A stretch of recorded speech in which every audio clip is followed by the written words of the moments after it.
Alright, so in this video we're going to be continuing to talk about things that are fundamentally important in understanding our reality and understanding right action versus wrong action. And in the previous video we focused on wrong action. What are the 6 wrongs, the boundary conditions by which we, when we commit these actions, we know that they're wrong actions. And in this video, in order to flesh out right action, we're going to talk about ownership and, in particular, property rights.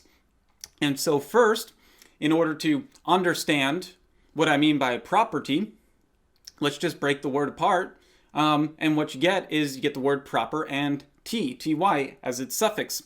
And so what we can see already just by doing that is property is a very similar word to the word justice. And, we did the same thing with justice. It's just and ICE as a suffix. We broke that word apart in a couple of videos prior to this video. And property is doing much the same thing that justice is doing, because we know that just means correct, right, proper, moral, and true. And well, proper does the same thing. It means correct, right, just, moral, and true.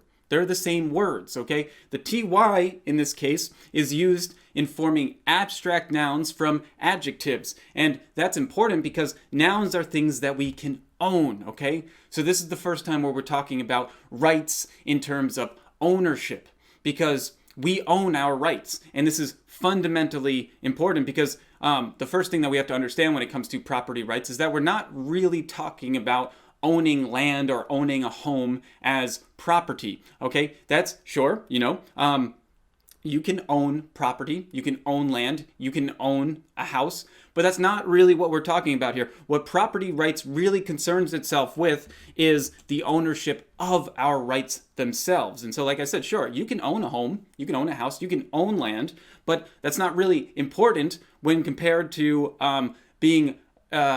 acknowledging the allowance of humanity in the public domain to own our life, the right to own our own lives, the right to own liberty, the right to own our own success, and the right to own our happiness. And understand, ownership. This is all about owning this stuff. Because it wasn't just 250 years ago when this was never written down before in human history that there are certain things that humans have a right to own, okay? And this was not recognized by the vast majority of humanity, okay? It was what was recognized, even something as simple as owning our own lives was recognized as not a right for most of humanity.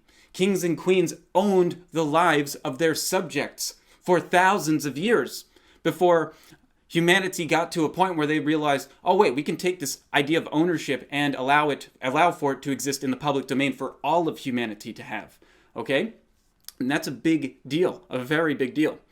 And so, what is occurring with property rights is that property is an abstract idea, okay? The idea of right, correct, moral, and true. These are all ideas, right? And that means that they're not something that you can physically hold in reality. You cannot, you can't see it. You can't, they're in no place in physical reality will you find right. Just like how in no place in physical reality you'll find the abstract idea of number, okay? So you'll never see in physical reality the number 2 bouncing around in reality, just like you'll never see right just bouncing around so that you can grab it and own it, That's just not how abstract ideas work, okay? So this means that it's a meme, that rights are a meme, they're an idea, and so they exist inside the minds of individuals. And so this is an issue because how do you prove that you can own a thing that doesn't exist in physical reality? Well, the fascinating thing is that you can utilize the magic of words and turn this abstract idea into an abstract noun. And when it becomes a noun, you can then own that thing because it's a thing, and nouns are person, places, or things. And so you turn this abstract idea into an abstract noun, thus you're allowed to own it, okay? And that's what the ty does. Literally, in the words, you'd say proper, that thing doesn't exist in physical reality, but then you say property, And then that thing does exist in physical reality. And that's the magic of words, okay? Words are magical. They do things that are unreal. And they allow us to perceive a world that's wholly different from the reality that we find ourselves in, thus creating an entirely new reality. And we all have access to this ability, and we're well within our rights to partake in this practice of reality formation creation. We just have to understand how our language functions, and then we can utilize our language to create realities that are wholly different from what we see and perceive today. And so just looking at this, this isn't just with property. They were doing this with a lot of words back in the day. One of the words they did this with was the word liber. Liber meant free. It comes from the Latin word liber, which means free. And so what they did was they put a ty at the end of liber, and you get the word liberty. Liberty, okay? So now free, which is an abstract idea, free, you don't see free in physical reality. They put the ty at the end of that word, literally creating a noun, creating a thing that now they can own. And to me, this is the most fascinating and incredible thing. This opened my eyes to the importance of language, of understanding that you can create physical things where there were no physical things with the use of language and words alone, okay? Nothing else did that except for words, creating new words out of old words, creating abstract ideas and turning them into real things with the use of language and language alone. Language creates our reality, creates this fundamental human reality that we can mold and shape if we understand it. But the point here is that property rights are a thing, and that allows every human being to own all of our rights. We have a right to own things, and this is very important to how our reality functions, because these rights are something that we all possess by the laws of nature. They're unalienable. They cannot be given away, they cannot be taken away, and most importantly, we're completely and utterly responsible for them. So just think about our rights as a long forgotten ancient structure. And that ancient structure, because no one's taking care of it, nobody's claiming responsibility or ownership of it, it starts to erode and decay and fall apart and crumble, right? This occurs because no one's taking responsibility for the upkeep and maintenance of that structure. Our rights are similar in that regard. Okay, they can erode, they can decay and disappear when we don't take responsibility for them. Okay, now this is important here, that these are our natural rights. Okay, these were not invented. Natural rights aren't invented. Logic was never invented. Okay, they were discovered. It was a discovery that these things exist and that we have control over them because we are responsible for them. If we are responsible for them, then we have control over them. This is important because our rights were not given to us by the government. Good governments recognize rights, and good governments dare not regulate these rights, and great governments protect and secure rights. If you want to know the difference between a successful government and an unsuccessful government, it is in regard to what they do in regard to the rights of the individuals that find themselves in that country. Okay, that is the defining characteristic of a successful country and an unsuccessful country. Because what you're trying to do when you create a nation is you're trying to make that nation as similar to the nature of its inhabitants. This is actually where the word nation comes from. It comes from nature, nation. Okay? And that's because the closer the system of government, the nation associates itself with the true nature of the people, the more successful that government will be. And so if you hear about when people talk about why communism never works because it completely disregards human nature, this is what they're referring to. They're saying that you're not acting in the way that most of humanity exists, operates, and functions in, and therefore it will never be successful. It cannot be successful because it disregards the one thing that the government is meant to engender within its governing body. And so, from studying human nature, we can see that humans can think in the abstract and bring the abstract under the domain of ownership. This is how the abstract idea of liberty and property becomes our right, because we turned it into a thing, allowing us to own that thing. And so there was a time in human history, not too long ago, when it was not believed that most humans had a right to anything. There was clearly this divine rule of a certain group of families who seemed to be allowed to claim ownership over the land, over the people, even over the thoughts of their subjects. Many kings and queens have been noted to saying that little voice inside of our head, well, that's the king talking to them. This is the mindset of the average person in 1600. The average individual in 1600 did not have a mindset that they owned their right to their life.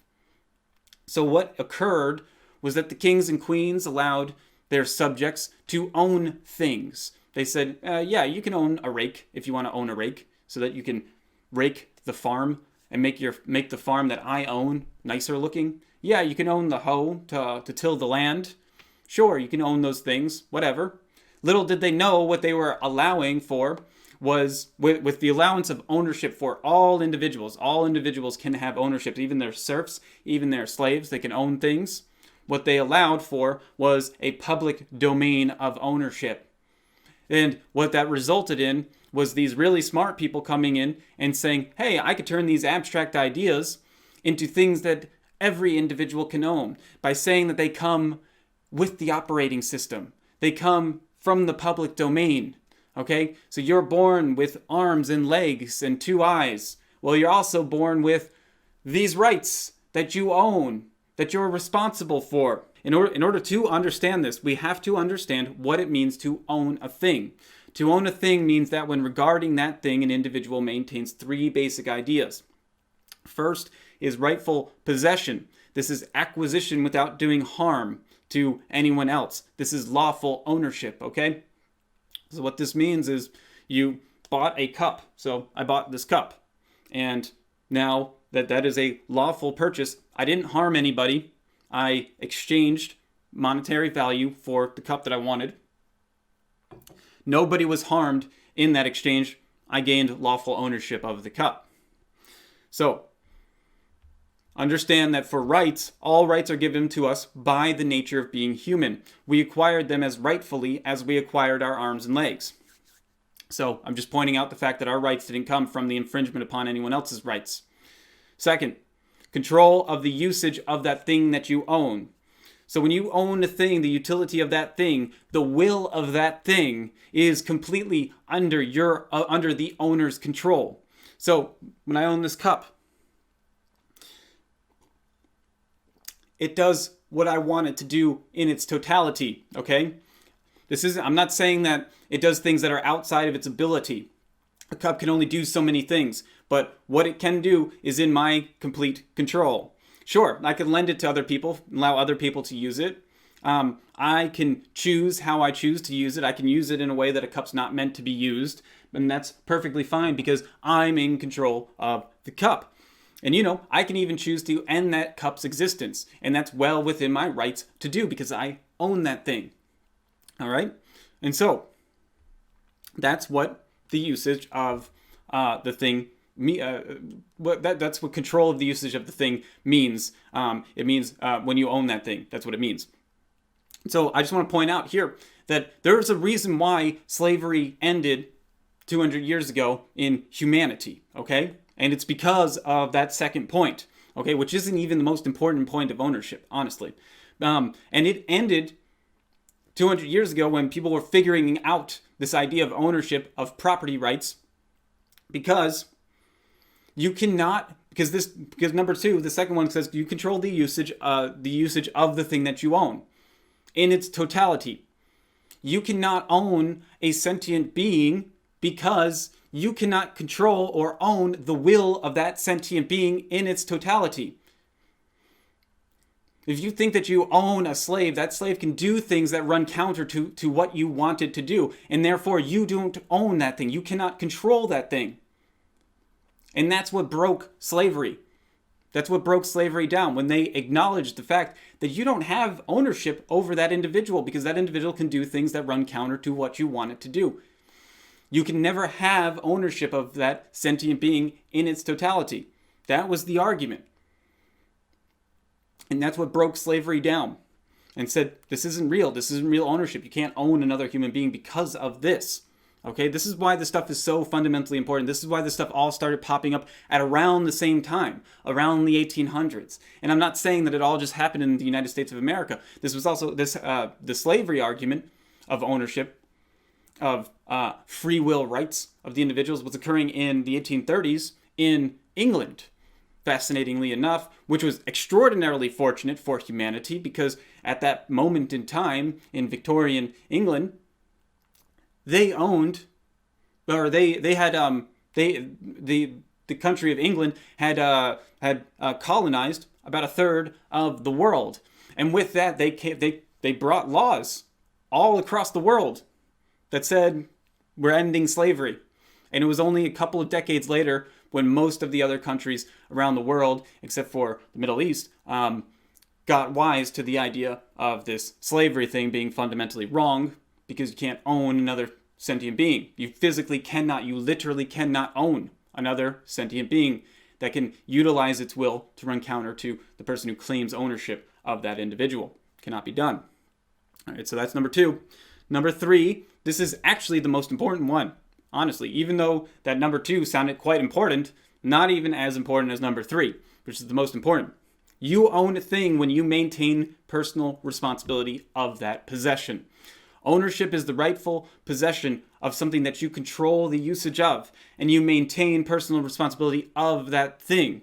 This responsibility is so important because you own your rights, and therefore by their very nature, rights come with responsibility. Rights come with responsibility. So remember the principle of polarity. Principle of polarity states that, you have these two sides of a coin. You have the heads and the tails, and they actually create the coin itself. Well, when you have a right, you don't just get that right by magic, okay? It doesn't just come to you, and then you automatically have those rights. Rights automatically come with responsibility. So you have the extreme of the right, and it must come with its extreme of responsibility. So for example, I have the right, you have the right to eat 5 gallons of ice cream every single day. You have the right to do that. But what you don't have the right to is the right to doing that without consequence, without taking responsibility for that action. And the responsibility of that action is acknowledging the consequence of that action, which is getting fat, obesity, diabetes, death. Okay? It's too much food. You have a right to eat all that food, but you don't have the right to experience that without the responsibility of engaging in that action. And so, I'm going to repeat this because it seems to be lost on my generation and the generation below me, and that's simply because they're not teaching this stuff anymore. You cannot have a right without maintaining personal responsibility of that right. You don't even have the most basic right to life itself if you're not responsible for that life. If you don't eat, if you don't sleep, if you don't take shelter, if you don't drink water, if you don't do any of that stuff, you don't just automatically get the right to life. You will die. You will lose your right to life simply by being irresponsible with that right to life. This is pretty obvious stuff when you stop and you think about it for 2 milliseconds. So, if you don't take responsibility for your success, then you don't have a right to success. All right? This is the dividing line between a successful individual and an unsuccessful individual. Is the successful individual took responsibility for their success. If you don't put in the time and effort, if you don't go to the seminars and the meetups, if you don't always be selling, if you don't build your skill set up, if you don't build your resume up, then you don't have the right to success because you're not taking responsibility for your success. This is important here because this distinction is rarely made. Just because things are rights doesn't mean that the universe or the government or anyone else owes you a damn thing. They don't own you. They don't owe you your rights, all right? Only you who are responsible for your rights can have whatever right you want, you so choose, except for the 6 wrongs, obviously. So success is a right because it doesn't naturally cause harm to other sentient beings. Our rights only exist because they're things that don't cause harm to other sentient beings. Success is a right because it doesn't cause harm to other sentient beings. So is the right to scuba diving. So is the right to buying a Lamborghini. So is the right to becoming a black belt in jiu-jitsu. No one owes us any of these rights, okay? No one can just give you a black belt to jiu-jitsu and say, there you go. There you go. You have a right to a black belt in jiu-jitsu. I'm the government. I'm going to give you this black belt in jiu-jitsu. That's obviously not how it works, you know? Because there's skill sets that are involved that you have to incorporate into your life. And nobody can do that for you. Nobody can do all of the stuff that's necessary in order to become a black belt in jiu-jitsu for you. You have to do it. Is this stuff making sense? Please let me know in the comment section if this is making sense. Because this is a hard thing to explain to people of my age for some reason. They seem to think that they just deserve these rights and that they're not responsible for them in any way. And just proof of the fact that you can't just give someone a black belt in jiu-jitsu. You physically cannot do that. I mean, I can physically give you one, but it's meaningless. It's purposeless. It has no value because you didn't do anything for it. And that's how all rights exist as. They all exist as the two opposites of rights and responsibilities. These are one and the same thing, okay? And so further, every action that you take, simply by taking that action, you claim ownership of that action that you took. You take ownership, and therefore you're 100% responsible for every action that you take. This is actually the philosophical proof behind Jocko Willink's extreme ownership, okay? By the laws of nature, you cannot blame someone else for your actions. Every action that you take, it's your responsibility because you chose to take that action. And it doesn't matter how much you feel like somebody is coercing you or how much you feel like you're forced to make a decision. You were not. There's always another choice to make. There's always an action that you can take that doesn't make you responsible for a wrong action if you are being coerced or forced into taking that wrong action. At the end of the day, if you take that action, then you're responsible for that action. And so, we've talked about this. We talked about this in previous videos, and I'm going to talk about it much deeper later on. The point is that you cannot abdicate your personal responsibility away to anyone. You can't give it away. It cannot be done according to the laws of nature. And so, ultimately, this means that you're the hero in your life. You alone stand for good, for what is right, for what is correct, and you take a hard stance against wrong action for no other reason than because it's fun. It's fun to stand up against evil. It's fun to stand up against choosing wrong action, even when 10,000 people are saying to you to force you into doing something that you don't want to do, because you know that it's wrong, that it's going to make your life worse. And you say, no, I'm not going to do that. And just the look on their face, the look of anger and disgust, as you prove to them that they don't control your actions in the real world. Only you do. You're not part of their game. You're better than that. We all are.